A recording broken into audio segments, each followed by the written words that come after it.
today. My name is Tim Froelich. I was injured on 9/11 in the collapse of the South Tower.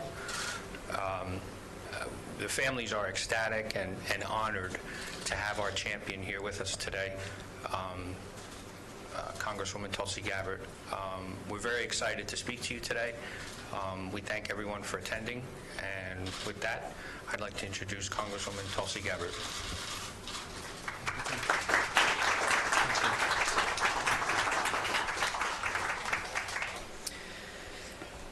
Thank you all for being here today. Thanks to Jim for working with us and making this day possible. I want to say briefly thanks to Jennifer Adams, the CEO of this tribute museum. Thank you very much for allowing us this space to be able to share this important message. Tim, thank you very much for your leadership and your work in making this press conference possible. Jay Winnick, who's here with his team, thank you for your leadership, and for all of the victims, the family members, the first responders who are here today. I'm grateful and honored to be in your presence and to stand shoulder to shoulder with you as we stand for our nation, our national security, and for the American people, and for truth. 18 years ago, our nation was attacked by Al-Qaeda, radical Islamic terrorists. This is something that is commonly known, but the reality is we still don't fully know was whether or not they were aided by the Saudi government, enabling them to successfully carry out this attack on our nation. Thousands lost their lives on that day. We honor the memory of every single one of them.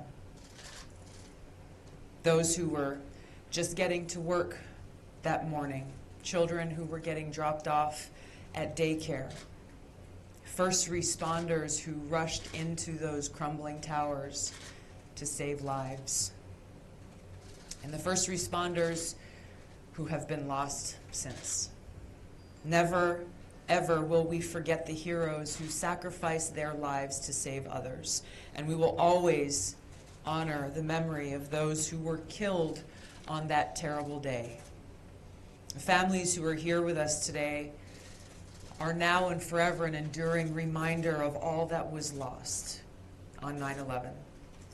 And we remember back after September 11th, President Bush stood in the rubble of the Twin Towers and said that we would never forget, that we would seek out and destroy those responsible.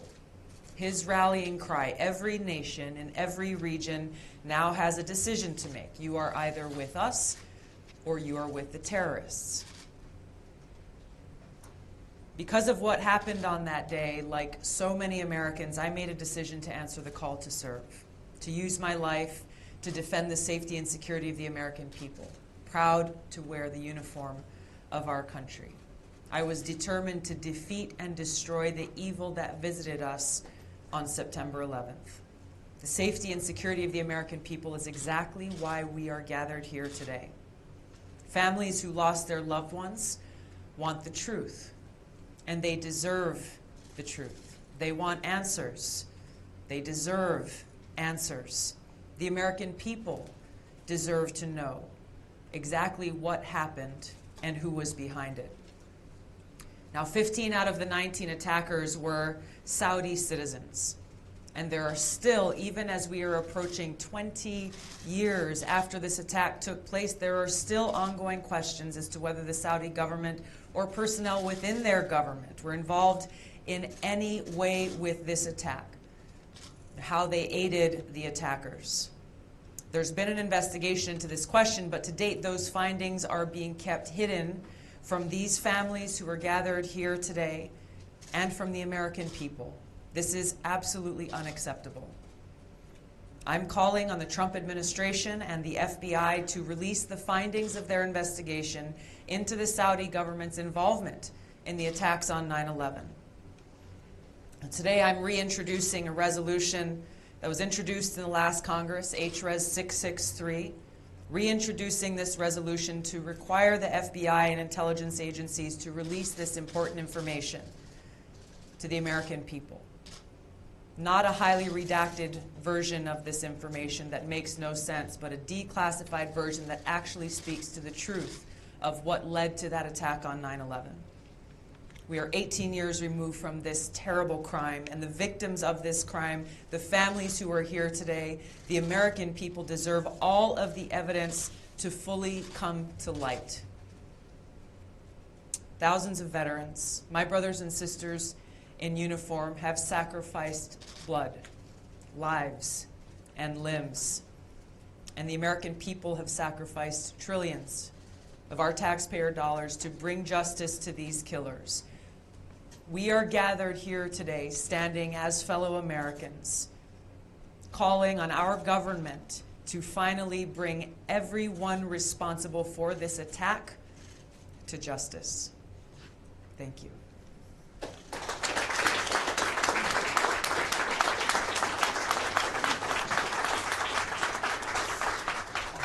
Thank you so much. Hi, my name is Terry Strada. I am the National Chair for the 9/11 Families United for Justice Against Terrorism.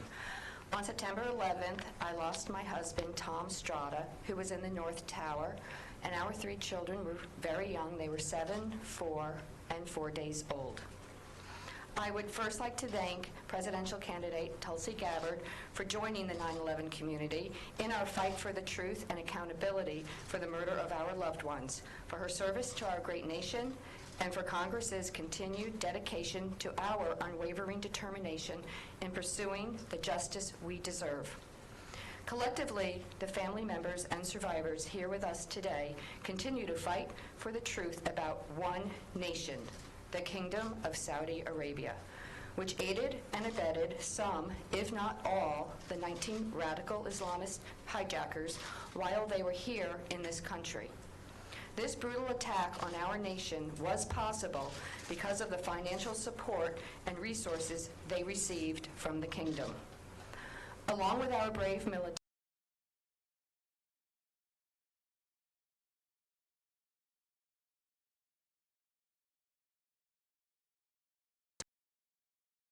their culpability for 9/11 in a courtroom, ensuring justice will be served. While the FBI provided a minuscule, useful information in response to subpoenas served on it over a year ago, there is still so much more that needs to be disclosed. While we as patriots respect some small amount of information that actually protects our nation from bad actors may need to stay secret, our government should not be invoking secrecy to keep its own mistakes hidden from the American people, and should certainly not be used to protect the Saudis from embarrassment or, worse yet, accountability. Our government should not be using its apparatus of secrecy, an apparatus that exists to protect our safety, allowed to be used to protect those who put our safety at risk. The kingdom, specifically the Crowned Prince Mohammed bin Salman, will never enjoy the respect on the world stage he so desperately wants for his country, as long as their involvement in the brutal murder of nearly 3,000 innocent men, women, and children on American soil continues to be partially shrouded in secrecy. Until there is an accounting, we will never go away. We will continue to ask the uncomfortable questions, and we will leave no stone unturned. It is time to lift this veil of secrecy. The 9/11 families and survivors deserve this, and the national security of our nation depends on it. Anything less leaves us vulnerable to future mistakes and more catastrophic attacks like we witnessed on September 11th, 2001. We need to lift the veil, free the truth, and let the chips fall where they will. Thank you.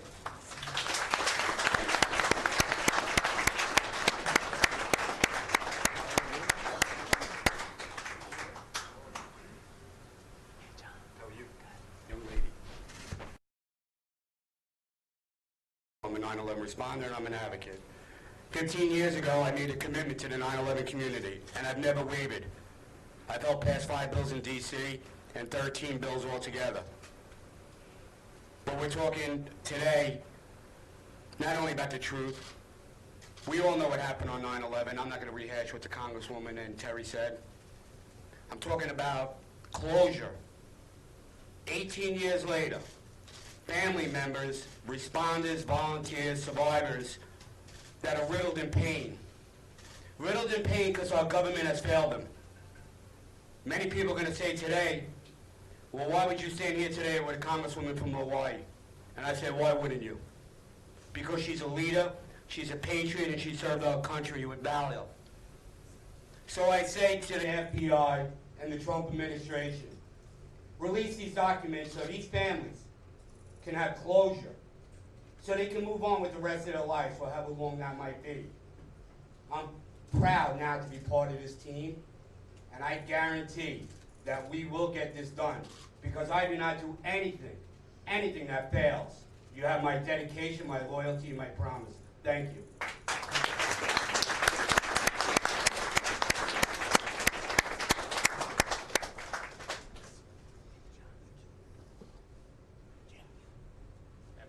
Just two quick final comments. Everyone in this room, and I think everyone in America, knows that September 11th was a nightmare, not only for the families, but for our country and for people all over the world. My question as a survivor, as someone who came out of that tower and was fortunate enough to stand here today, my question is, why are the families and why are all Americans having to relive that nightmare with the understanding that our own government now is protecting the Saudi Arabian kingdom in covering up these documents? This information needs to be out. This needs to, as many people here have already said, this information needs to be transparent.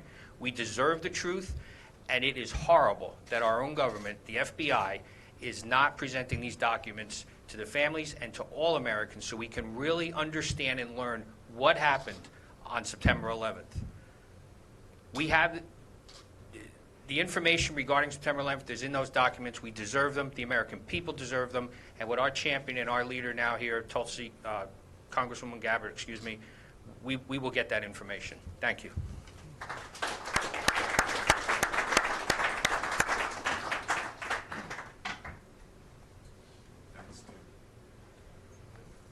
You know, my name's Jim Kreindler.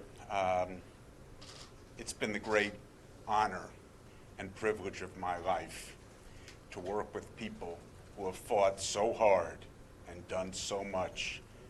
And I can't begin to express how gratified we are to have you standing with us. Now, we know that on January 15th, 2000, 18 months before the 9/11 attacks, the first lead hijackers arrived in Los Angeles and were provided essential assistance by Saudi government officials. We've identified 11 Saudi government officials, mostly in the Ministry of Islamic Affairs, who provided them money, apartments, transportation, English lessons, flying lessons, everything they needed to mount their attacks on 9/11.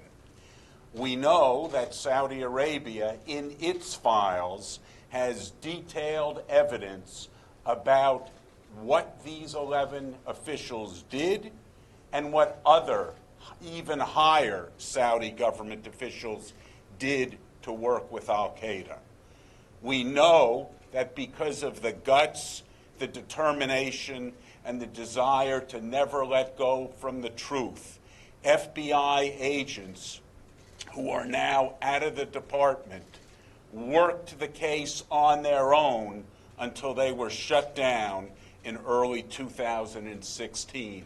And in their files is detailed information about the FBI's investigation into the activities of these Saudi government officials. I and my colleagues on the legal team are disgusted and sickened by the fact that not only, and not surprisingly, Saudi Arabia insists on keeping what the little they're giving us confidentiality, but our own government has insisted on confidentiality, so we cannot share with our brothers and sisters in this fight what we know. We are nauseated by the documents that will detail what the Saudi Arabian officials have done are still kept secret under the excuse that we know to be a lie, that there is an ongoing investigation. There has not been a single arrest, indictment, much less conviction, of any of the dozens of accomplices who worked with the 19 murderers. People say, you're optimistic that you're going to prevail. And our answer is nothing to do with optimism. We will not rest until the truth comes out and justice is done, because we are telling the truth. We are right and we are honest. And I can't begin to express to you how much it means for you to be in this fight with us until it is done. Thank you.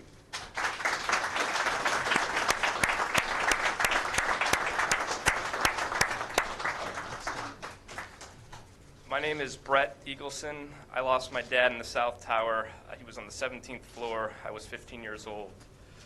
I'm joined by Chris Gansey. He lost his father, FDNY Chief Peter Gansey. We shouldn't know each other. We came together because our fathers died together. They both stayed behind and they helped.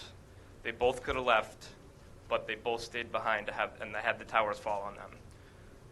We also shouldn't be standing here in this room today, 18 years later, begging for scraps from our government for information that we so very much need. And to think that our government failed us 18 years ago, they're still failing us today. The Department of Justice and FBI are actively choosing to side with the Saudis over the American citizens, over people like presidential candidate Tulsi Gabbard, who enlisted after 9/11 to fight the good fight. And we can't thank Congressman Gabbard enough for being our champion, for being our hero. My brother joined the Army right after 9/11 to avenge his father, and I'm sure you guys would get along great. And he's with us here, not here today, but he thanks you as well. All the servicemen thank you. And I want to let Chris say a few words as well, because it's important that he get a chance to speak, and we shouldn't be here. Our government should do better than that. We deserve better. I just want to say thank you to the Congresswoman. We really appreciate it. It's been 18 years, but it's been incredibly frustrating. I was not a New York City fireman at the time, but like you, 9/11 changed my life. I heard that call, and I'm an Ivy League guy. I got an MBA, and next thing you know, I'm pulling ceilings in Brooklyn for $45,000 a year as a member of the New York City Fire Department. I'm sure my dad wished he would have bought a boat instead, but it is what it is. But like I said before, I'm a news guy, and I try to keep up to date. And a month or so ago, there was an oil refinery that was attacked in the kingdom, and a lot of foreign policy experts are talking about committing, United States resources, military, or God forbid, our blood, to that cause.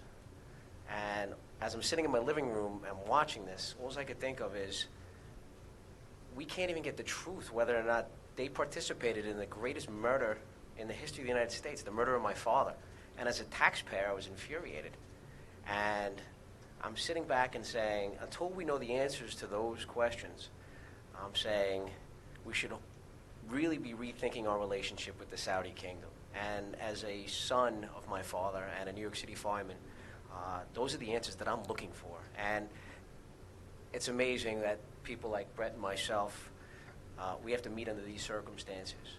But I think both of us are trying to do our fathers proud and trying to, with the help of amazing people like the Congresswoman, to try to get the truth to these questions. I just want to say thank you very much from the bottom of my heart.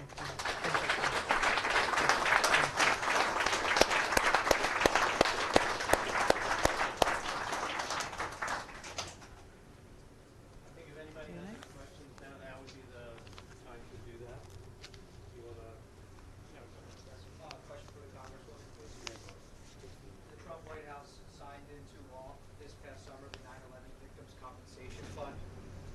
but many people say that they protected Saudi Arabia.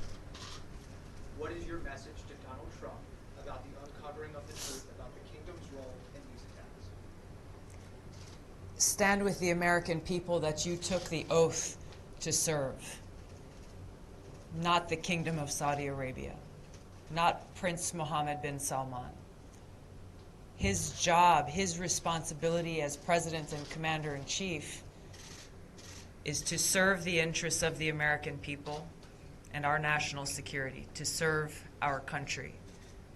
So stand up and be the leader that he promised to be and honor the great sacrifice of those families and first responders who are gathered here today, the great sacrifice that continues to be made by servicemen and women by sharing the truth and standing with the American people. Why do you suppose this information is being withheld? Well, I think you've heard a lot of questions being raised here today. Until we actually get the answers, we can't know definitively whether it's covering up mishaps or mistakes within the FBI or Department of Justice that could have prevented this attack from taking place, or it's covering the actions taken by the Saudi government, putting the interests of the Saudi government ahead of the interests of the American people and our country and our national security. Whatever it is, they are dishonoring those families who are here today who have sacrificed so much by withholding that truth. They are dishonoring the American people by withholding that truth.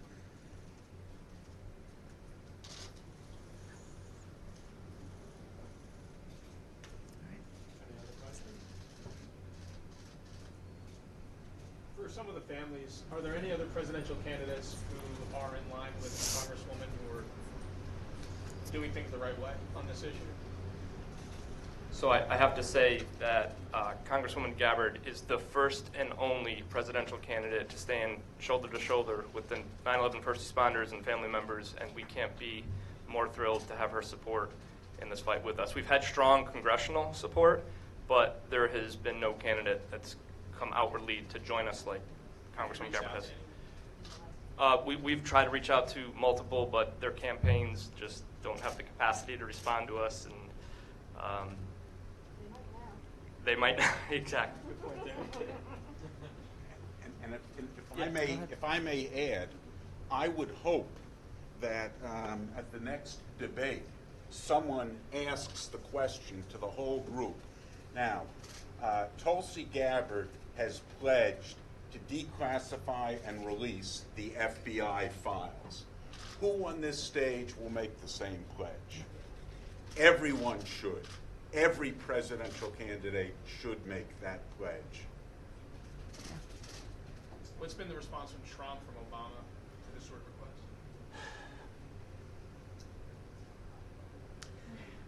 Let me say this. Something awful happened in 2016. Congress overwhelmingly passed Jasta, the law that lifted the immunity Saudi Arabia claimed protected it from suit. President Obama vetoed Jasta. There is no reason why that should have been vetoed in terms of the law or protecting our country. Congress overrode the veto 98-1 in the Senate, 346 to 77 in the House.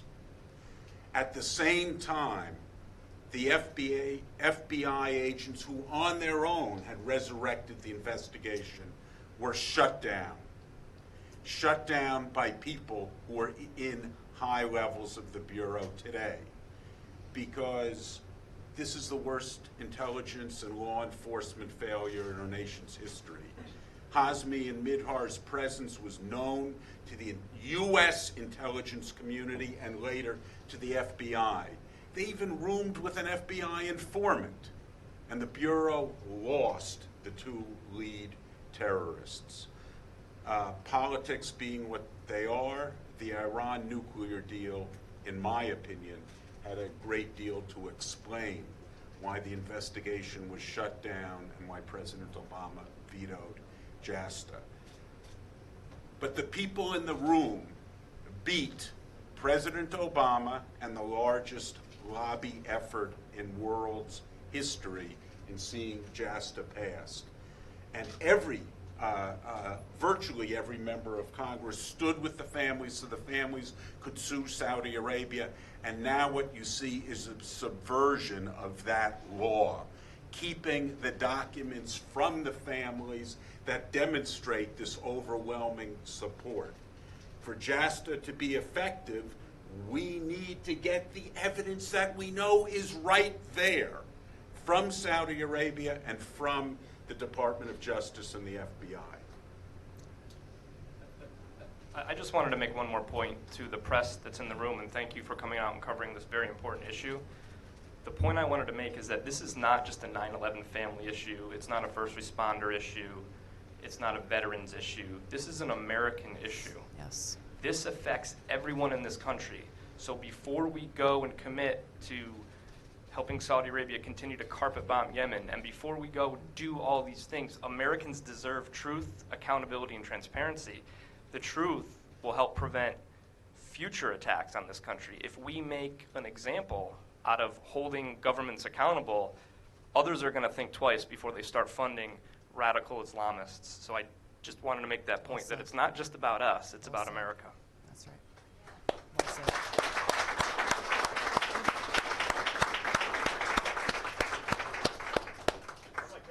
I'd like to ask you a question, please. I'm Charles Wolf, 9/11 family member. My wife is on the 97th floor of Tower 1. Following on to what Jim just said, I was part of the team who was down there calling on senators' offices. I probably called on over 30 senators' offices. I got to speak to 4 of them personally. One of them was Senator Bob Corker. Okay, we happened to run into each other outside the Senate office building on Avenue D, I guess it is. And we started to talk, and it ended up being a nose-to-nose conversation on his part. And I told him about my involvement.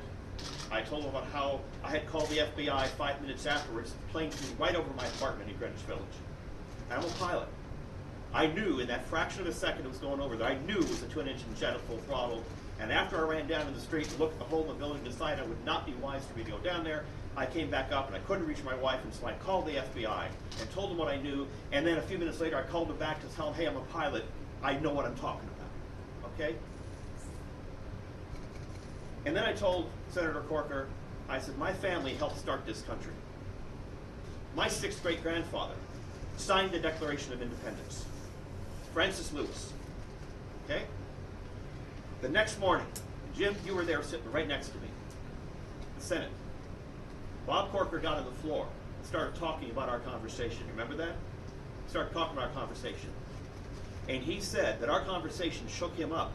He had to pray that morning. He said it made him realize that our people, this is the chairman of the Foreign Relations Committee, that our people are more important than our foreign relations. Do you agree with that? 100%. This is why we're here. This is about the American people. This is about our country. It's about honoring the loss of those like your wife and making sure that we are putting the interests of the American people ahead of the interests of any foreign government. What to speak of the foreign government of the Saudi kingdom. You've heard some of the others talk about the other atrocities occurring in other parts of the world. Support from the Saudi kingdom, both directly and indirectly, still going on to this day for terrorist groups like Al-Qaeda, which is an outright betrayal.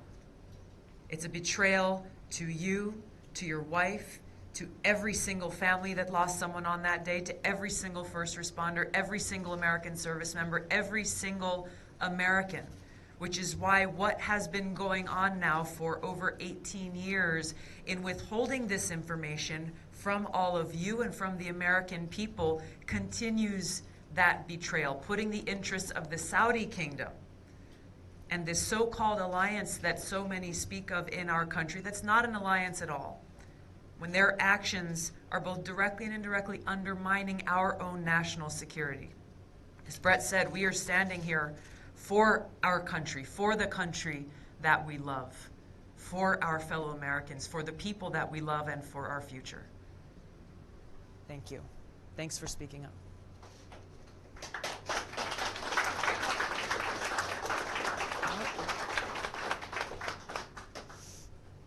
Congresswoman, will you give us more detail of how you learned about the attacks itself? Where I was? I was in Hawaii on that day, and Hawaii's 6 hours behind New York City, time zones. So when we woke up to the news, it had already been several hours. As we all remember, the coverage was ongoing around the clock during that day, and it was something that we couldn't believe our eyes as those images crossed the television screen over and over and over again. One of the gentlemen who I met here on the way in, who's a first responder on that day, said, "This is the Pearl Harbor of our generation." Pearl Harbor, the memorial that so many come to Hawaii to go and visit and to pay respects to those whose lives were lost in that attack on our nation. That day indelibly changed my life and changed the course that my life would take afterward. It is what motivated me to ultimately enlist and serve in our military.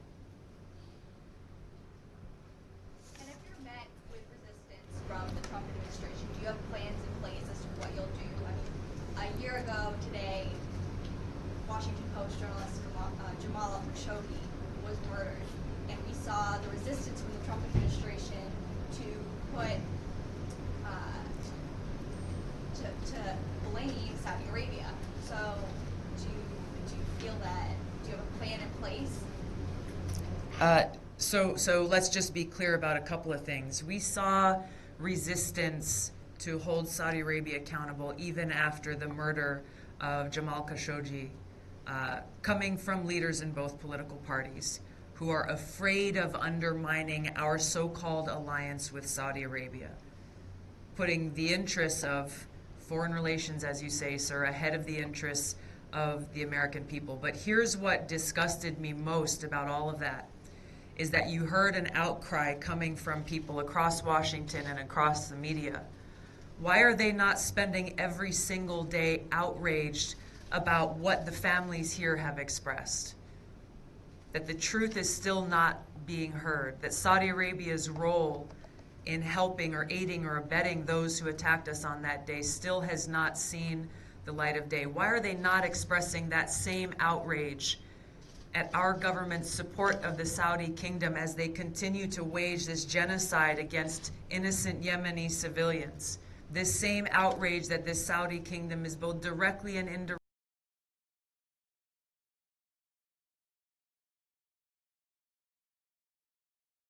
flew those planes into the Twin Towers. So let's cut the crap, see the truth for what it is.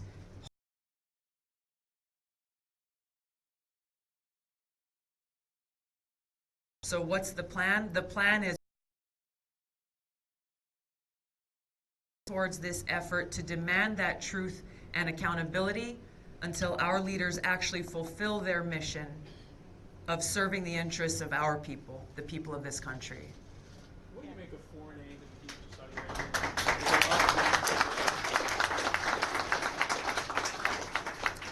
What was the question?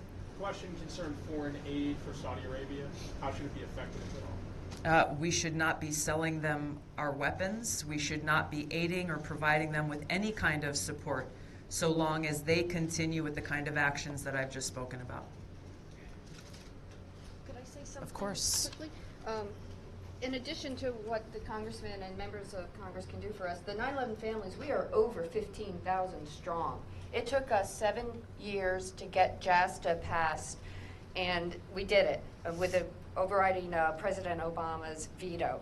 So we're determined to unite and to unite our country with press conferences like this and with candidates like Tulsi and keep the fight going. And we will be back in Washington, D.C. with the resolution that she will be introducing to Congress, to the House, and we will be supporting that. And we will have our websites up and our people manned, and we will be back in D.C. fighting.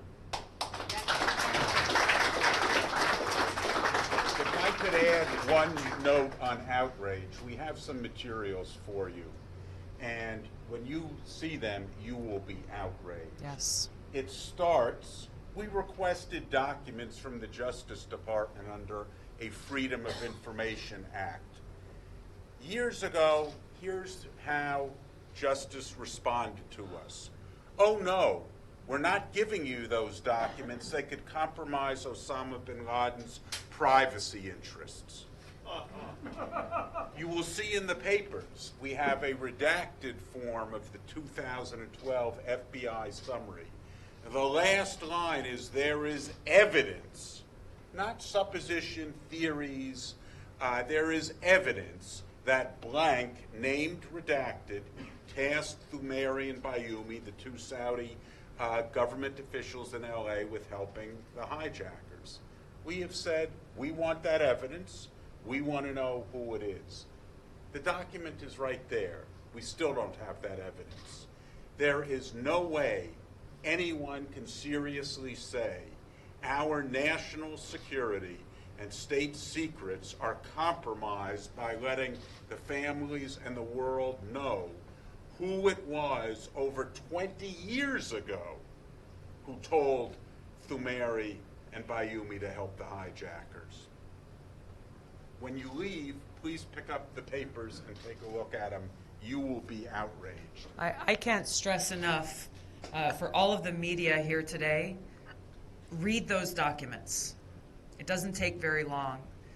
This is something that I'll be sending out to every member of Congress to make sure that they read as well, because you will see and understand things I haven't seen covered before anywhere in the media. And this is just scratching the surface. So there is a website for the media in the room. It's called declassify911.org. We load a lot of information on there. The other bit of information that I wanted to say, and this just gives you an indication how our own Department of Justice has treated us, when we filed information and requests for information on the hijackers, the response to us was that, well, we don't know that they're dead, so can you prove to us with a death certificate or an obituary from the hijackers? That document is in that book. So that's the way that we've been treated.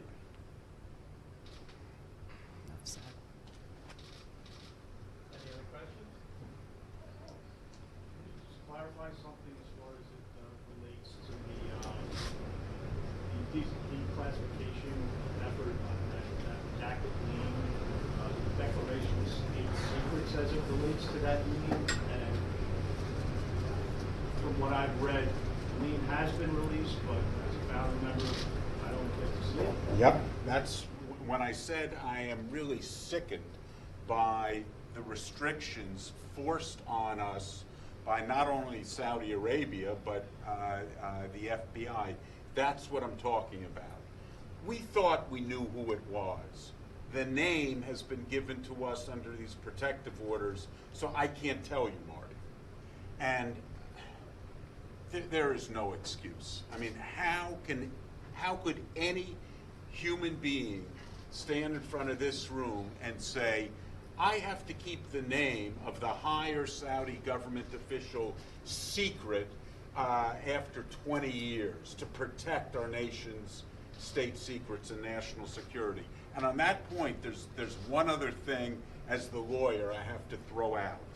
Never, ever, ever has there been a case in U.S. history where the Justice Department invoked state secrets for domestic murders.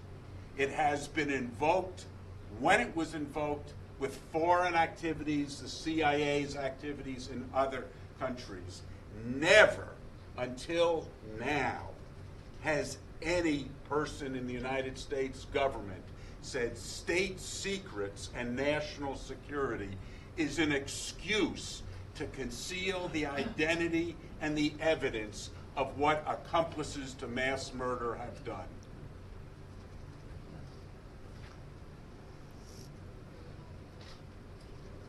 Thank you for being here. Introduce you to my daughter. How are you? Caitlin. Nice to meet you, Caitlin. Thank you so much for everything. Thank you. I was 4 years old when I lost my dad, and I've grown up in a world where I can't even trust my own government. So many things have been hidden, and I've grown up with the most incredible role model. And I learn something new every day from being with the first responders and the survivors and the victims. So with your support, it's amazing. Thank I'm very you. grateful. Thank you. I am grateful to and honored to have been invited into your extended family and to share in doing all that I can. All that I can Thank you. You have our support, to so help we'll do accomplish whatever we this can. mission. Yeah. Thank you, Terry. Thank you. Thank you for your bravery and your courage and your Thank you. leadership and speaking up and being the voice for so many. Thank you. Thank you. So nice to meet you. Thanks for being here today. Thank you. Congressman Charles Wolf, as I said before. Nice to meet you. Thank you. I think as I was talking, a lot of stuff from deep inside was coming up. Yes. Okay. And like I said, I've been involved in a lot of things. If I hadn't gotten Ken Feinberg to change the way he ran the Victim Compensation Fund, you never would have had a chance to vote on it. Yeah. I'm the guy that did that. Yeah. And a number of other things. But I thank you very much. Well, thanks for your continued activism and leadership and making sure that the right thing is done. Yep.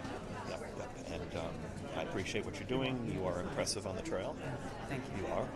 I just appreciate whatever you end up in doing. Thank you. Honestly, every single presidential candidate should be standing with us here today. Well, as you can see, there are no substantive issues that come up with these debates. Exactly. That's the whole problem. It's all bullshit. That's right.